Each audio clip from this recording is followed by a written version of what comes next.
سرسبز اس گلزار کے یہ پھول یہ عطار کے مردہ دلوں کو دے جلا ہادی ہے طلبگار کے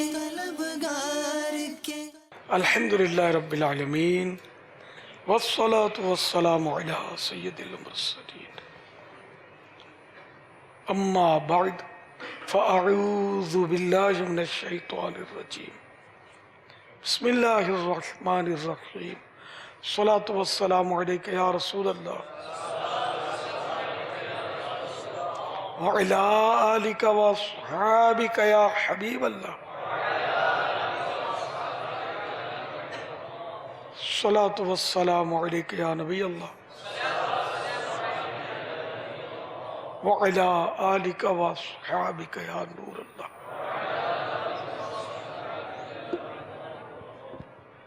فرمان مصطفیٰ صلی اللہ تعالی علیہ وآلہ وسلم، جس نے دن اور رات میں میری طرف شوق و محبت کی وجہ سے تین مرتبہ درود پاک پڑھا، اللہ تعالیٰ پر حق ہے کہ وہ اس کے اس دن اور اس رات کے گناہ بخش دے. صلو علی الحبیب صلی اللہ تعالیٰ علی محمد. امیر علیہ سنت کی بارگاہ میں عرض ہے کہ اگر یوم الترویہ، یوم عرفہ اور یوم النحر کی وجہ تسمیہ اگر بیان فرما دیں تو. حضرت سیدنا ابراہیم علیہ السلام نے ذوالحج کی 8ویں رات ایک خواب دیکھا جس میں کوئی کہنے والا کہہ رہا ہے، بے شک اللہ عز و جل تمہیں اپنے بیٹے کو ذبح کرنے کا حکم دیتا ہے. آپ صبح سے شام تک اس بارے میں غور فرماتے رہے کہ یہ خواب اللہ کی طرف سے ہے یا شیطان کی جانب سے.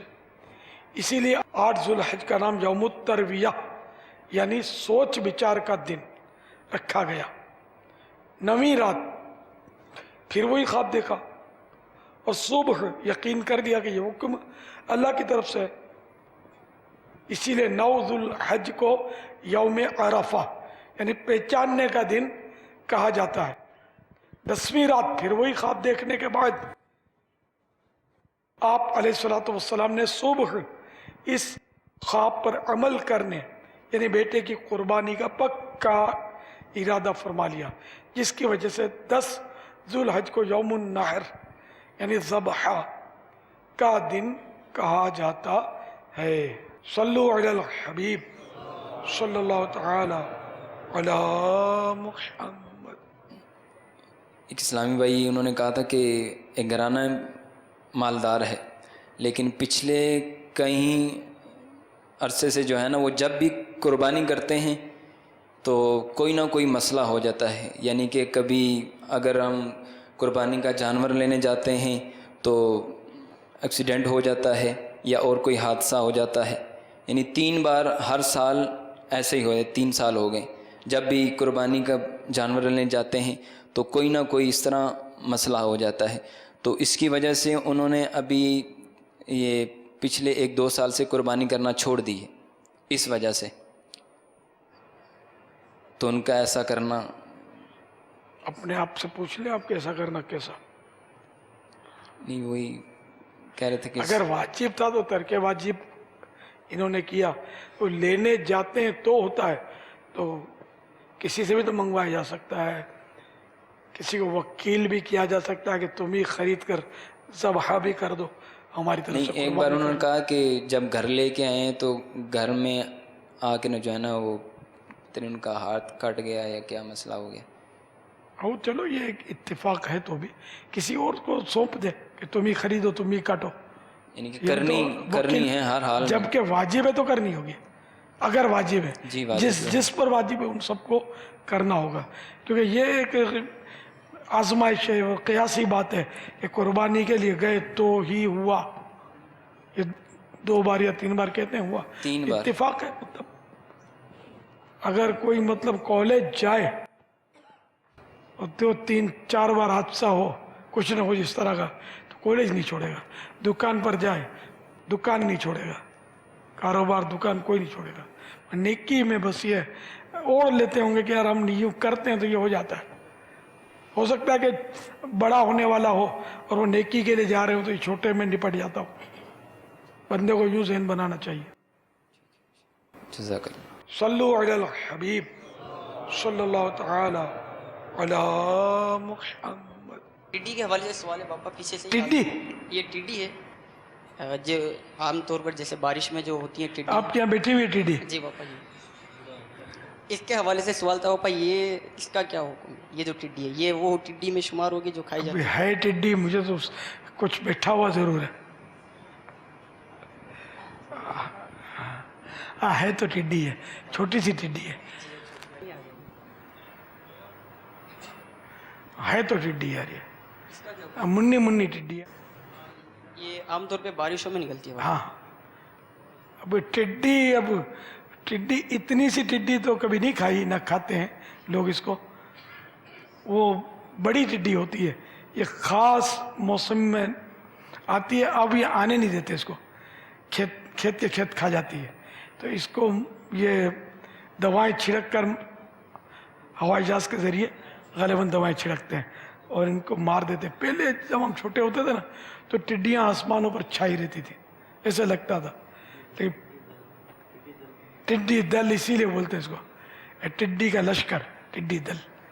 لشکر کے لیے بولتے ہیں بہت زیادہ، جس کے بعد فوجی ہو نا تو ٹڈی دل. تو یہ ٹڈی ہوتی ایسی ہے بالکل. شاید یہ بھی ٹڈی ہی ہے، یا تو اس کی نسل چھوٹی ہے یا یہ خود بچہ ہے. یہ اتنی مر جاتی ہے عام طور پہ دیکھا جاتا ہے بارش میں. یہ اتنی گاؤں میں یہ بڑی ہوتی ہیں اتنی بڑی بڑی سائز نہیں. یہاں باب المدینہ میں یہ اس کو تواں کی زبان میں مکر بولتے ہیں، شاید مکر. سندھی مانو مکر، کچھی میں مکر. مکر کس زبان میں بولتے ہیں؟ تل. سندھی میں تل بولتے ہیں. بلوچی میں مکر، سندھی میں تڈ، گجراتی میں تیڈ، میمنی میں ٹیڈڑو. ٹڈا ٹڈی. تو بہرحال یہ کہ یہ ٹڈی حلال ہے اتنا پتا، اور میں نے کھائی ہے بڑی سائز کی. یہ پہلے تو بہت ہوتی تھی، تو وہ اعلانات بھی اخباروں میں آتے تھے کہ یہ دوائیں چھڑکی ہوئی ٹڈی ہے، یہ مت کھانا، اور اس طرح بھی اب بھی آتا ہوگا. پڑھا ہے میں نے پہلے اخبار میں. بچے اس کو ٹانگ سے باندھ کر یا سر سے باندھ کر داغا اڑاتے بھی تھے. سر سے باندھنا، ٹانگ سے باندھنا یہ ہے پریشان کن. ٹانگ بیچاروں کی ٹوٹ جاتی تھی اور سر سے زیادہ اڑتی تھی، اور سر سے اس کو اس کا تکلیف بہت ہوتی ہوگی. پھندا لگتا ہوا نا تو یہ پھڑ پھڑاتی. یہ بس بیچنے والے اس کو دھاگا باندھ کے، جب سیزن آتا، اس کا موسم آتا تھا ٹڈوں کا موسم، بچوں کو بڑا مزہ آئے اس میں، تو یہ سر میں دھاگا باندھ کر یہ بیچتے تھے لڑکے. کھارا در میں ایک مخصوص گلی ہے، اس میں ہوٹل ہوتے ہیں. اس ہوٹل میں ٹڈیاں سارا سال نظر آتی تھی، اور اس گلی کو مکر پاڑو، مکر پاڑو، انہیں پاڑو مانے محلہ، مکر محلہ اس کا نام ہے. اب بھی ہوتی ہوگی، خدا بہتر جانے. تو اچھا وہاں پھر یہ سارا سال ہوتی تھی. اس کو پرندہ نہیں بولتے، یہ حشرات الارض میں سے ہی ہے لیکن حلال ہے. پرندے کھا لیتے ہیں اس کو. بھائی ٹڈی کی ذبح کرنے کا کیا طریقہ ہے؟ کتنی رگیں اس کی کاٹی جائیں گی؟ خون پاک ہے نہ پاک ہے؟ کچھ جواب دیں اس کا اگر آپ دے سکتے ہیں تو. یعنی جس طرح مچھلی کو ذبح نہیں کیا جاتا، اس طرح اس کو بھی ذبح نہیں کیا جاتا، اور یہ بغیر ذبح کے حلال ہے. خون نکلے نہ نکلے کوئی اس کی تفصیل؟ اس میں خون ہوتا ہی نہیں. اچھا جی دیکھا تو نہیں ہے خون. وہ بھی کیسے پکایا جائے اس کو؟ سنا کافی اس کو پکانے کا ایسا ہے، جان نکلتی کافی دیر سے. ہاں جلدی ٹھنڈی نہیں ہوتی یار. اس کو ٹھنڈی کرنے کا کسی نے طریقہ بتایا تھا کہ اس کو مطلب نمک کے پانی میں ڈال دیا جائے تو اس میں یہ مر جاتی ہے. تو اس سے یہ آپ سر بھی کاٹ دیں تو یہ پورا دن بھی ہو سکتا ہے کہ زندہ رہے، مرتی نہیں ہے. تو پکانے کا یہ کہ اس کو بھون لیا جائے تیل میں یا توے پر تیل لگا کر، جس طرح پراٹھا بناتے ہیں شامی کباب، تو یوں اس کو پر نکال دیتے ہیں اس کے, تو یوں کر کے اس کو یوں تل لیا جائے توے پہ. نمک ڈالنا ہوگا اس میں, یہ مر جائے پھر اس کو. یہ اس میں چربی بھی ہوتی ہے, اور عام طور پہ اس کا سینہ کھاتے ہیں. مکہ مکرمہ دادا اللہ شرفم و تعظیمہ, یہ بلا نغم آپ کو نظر آئیں گی, اتنی بڑی بڑی صحرائے رب میں ڈھیروں ڈھیر نظر آئیں گی. جہاں ہوٹلیں ہوتی ہیں نا وہاں یہ بتیاں ہوتی ہیں نا, یہ روشنی پہ آتی ہے. اور اسی طرح کعبۃ اللہ شریف یعنی مسجد الحرام کے باہر جو فرش ہے بہت زیادہ بہت بڑا فرش ہے, وہ ماربل بچھا ہوا ہے, وہاں بڑے بڑے بلب لگے ہوئے ہیں اونچے اونچے, تو اس پر ٹڈیاں بڑی آتی ہیں, بہت ٹڈیاں, اور وہ پھر زمین پر بھی تشریف لاتی ہیں, زخمی ہو جاتی ہیں. پھر یہ وائپر کے ذریعے یہ لوگ بہرحال بیچاریاں زندہ ہوتی ہیں مگر اب نہیں کمزور سی ہو جاتی ہیں, یا کوئی پاؤں میں آ جاتی ہے تو زخمی ہو جاتی ہیں, تو ان کو یوں سمیٹ کے لے جاتے ہیں. حالانکہ ٹڈی, حرم کی ٹڈی کو بھی امان حاصل ہے, اس کو مارنا بھی, اس کا شکار کرنا بھی, یہ سب حرم کی جو ہے. تو یہ مسجد الحرام تک حرم محدود نہیں ہے, میلوں میل تک پھیلا ہوا ہے. تو وہاں کی ٹڈی مری ہوئی پائی تب تو کھا سکیں گے. سوال, مسجد الحرام کے باہر لوگوں کے قدموں چل کر زخمی اور مری ہوئی بے شمار ٹڈیاں پڑی ہوتی ہیں, اگر یہ ٹڈیاں کھا لیں تو؟ جواب, اگر کسی نے ٹڈیاں کھا لی تو اس پر کوئی کفارہ نہیں, کیونکہ حرم میں شکار ہونے والے اس جانور کا کھانا حرام ہے جو شرعی طریقے سے ذبح کرنے سے حلال ہوتا ہو, جیسے ہرن وغیرہ. اور ایسے شکار کے حرام ہونے کی وجہ یہ ہے کہ حرم میں شکار کرنے سے وہ جانور مردار قرار پاتا ہے, اور مردار کا کھانا حرام ہے. ٹڈی کا کھانا اس لیے حلال ہے کہ اس میں شرعی طریقے سے ذبح کرنے کی شرط نہیں, یہ جس طرح بھی ذبح ہو جائے حلال ہے. جیسے پاؤں تلے روندنے سے یا گلا دبانے سے ماری جائے تب بھی حلال ہی رہتی ہے. البتہ یہ یاد رہے کہ بالقصد یعنی ارادتاً ٹڈیاں شکار کرنے کی بہرحال حدود حرم میں اجازت نہیں. مسجد الحرام کے باہر بہت ساری ٹڈیاں ہوتی ہیں, اگر کوئی ٹڈی پاؤں یا گاڑی میں کچل کر زخمی ہو گئی یا مر گئی تو جواب, کفارہ دینا ہوگا. بہار شریعت جلد اول صفحہ 1184 پر ہے. ٹڈی بھی خشکی کا جانور ہے, اسے مارے تو کفارہ دے اور ایک کھجور کافی ہے. صفحہ 1181 پر ہے, کفارہ لازم آنے کے لیے قصدن یعنی جان بوجھ کر قتل کرنا شرط نہیں, بھول چوک سے قتل ہوا جب بھی کفارہ ہے. مسجد الحرام میں بکثرت ٹڈیاں ہوتی ہیں. خدام صفائی کرتے ہوئے وائپر وغیرہ سے بے دردی کے ساتھ گھسیٹتے ہیں, جس سے زخمی ہوتی ہیں, مرتی ہیں. اگر نہ کریں تو صفائی کی صورت کیا ہوگی؟ اسی طرح سنا ہے کبوتروں کی تعداد میں کمی کے لیے ان کو پکڑ کر کہیں دور چھوڑ آتے ہیں یا کھا جاتے ہیں. جواب, ٹڈیاں اگر اتنی کثیر ہیں کہ ان کی وجہ سے حرج واقع ہوتا ہے تو ان کے مارنے میں کوئی حرج نہیں. اس کے علاوہ مارنے پر تاوان لازم ہوگا, چاہے جان بوجھ کر ماریں یا غلطی سے ماری جائیں. حرم کا کبوتر پکڑ کر ذبح کر دیا تو تاوان لازم ہے. یوں ہی حرم سے باہر بھی چھوڑ آنے پر تاوان لازم ہوگا جب تک کہ ان کے امن کے ساتھ حرم میں واپس آ جانے کا علم نہ ہو جائے. دونوں صورتوں میں تاوان اس کبوتر کی قیمت ہے, اور اس سے مراد وہ قیمت جو وہاں پر اس طرح کے معاملات کی معرفت و بصارت یعنی جان پہچان و معلومات رکھنے والے دو شخص بیان کریں. اور اگر دو شخص نہ ملتے ہو تو ایک کی بھی بات کا اعتبار کیا جائے گا. تو وہاں آپ جب جائیں گے نا انشاءاللہ مکہ مدینہ, وہاں ٹڈیوں کے جلوے بہت ہیں, کبوتروں کے بھی بہت جلوے ہیں. اس کا بھی شکار نہیں کر سکتے حرم کی حدود میں. بلکہ ہاں, اگر کبوتر کو آپ نے حرم سے باہر پکڑا, حرم سے باہر جدہ شریف سے کوئی کبوتر, جو یہ جنگلی کبوتر یہ ہوتے ہیں نا, کوئی کبوتر آپ نے پکڑ لیا جدہ شریف میں, اب اس کو